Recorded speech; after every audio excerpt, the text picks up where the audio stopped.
Kuyang nakatulog. Oo, naggitara ako. Ginawa ko pampatulog, ginawa ko pampahele mga tumudachi. Pambihira talaga. Kaya lugi ako, ako ang talo. Kasi ako yung naggitara, sa halip na matutulog ako, si kuya ang nakatulog. Ginawa ko pampatulog, kaya si kuya ang sarap ng tulog ko. Oh. Ayun oh, si kuyang. Dahil naggitara ako, kumanta ako ng konti, kahit pangit ang boses. Kasi hindi mahalaga kung maganda o pangit ang boses mo. Ang importante, kapag andito ka sa cruise ship, sa barko, nalilibang mo yung sarili mo.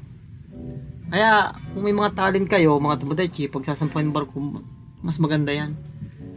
Kasi pwede nyo pagkakitaan dito pagka may mga talent kayo, paggugupit, masahe, basta anything na pwede kayong kumita ng pera, magagamit nyo yan, mga tumudachi. Paano yan, mga tumudachi, maliligo muna ako. Diyan mata